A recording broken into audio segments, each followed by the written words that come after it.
Lee Dossman. Auteur à succès du USA Today. Cheryl Bradshaw. À quel moment donc faut-il s'attendre à l'approche du danger? Je réponds que s'il nous atteint un jour, il surgira parmi nous. Abraham Lincoln. Chapitre 1. Juin 1956. Park City, Utah. Willie essuya ses mains tachées de terre sur les côtés de son jambe, et pencha la tête sur le côté, observant son jeune frère qui traînait derrière. Allez, Leonard. Pourquoi t'es toujours aussi rabat-joie? On n'arrivera jamais là où on va, si on ne se dépêche pas.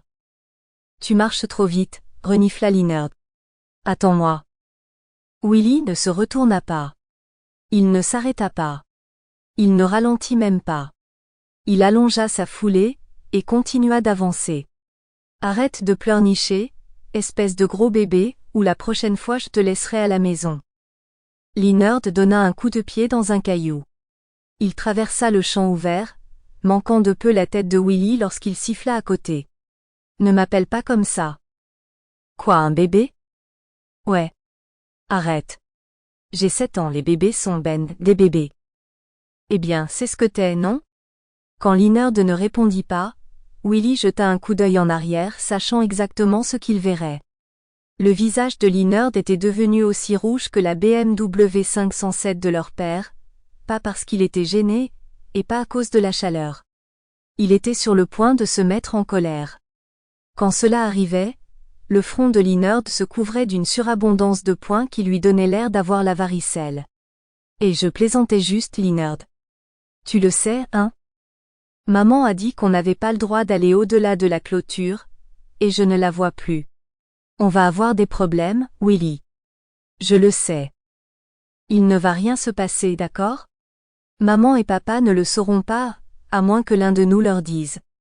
C'est notre petit secret. Ok? Willie plongea une main dans sa poche, en sortit un peigne en plastique et le passa dans ses cheveux châtain clair.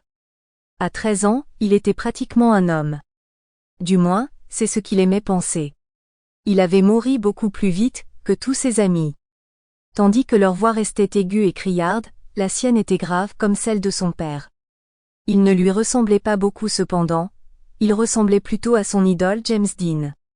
1 an plus tôt, lorsque James avait été tué dans un accident de voiture mortel, Willie lui avait rendu hommage en abandonnant ses pantalons chinos et ses chemises à col pour des jeans et des t-shirts blancs unis. Il avait même convaincu sa mère de lui acheter une veste en cuir à Noël, pour compléter le look. À l'école, il était ridicule. Sample complete. Ready to continue?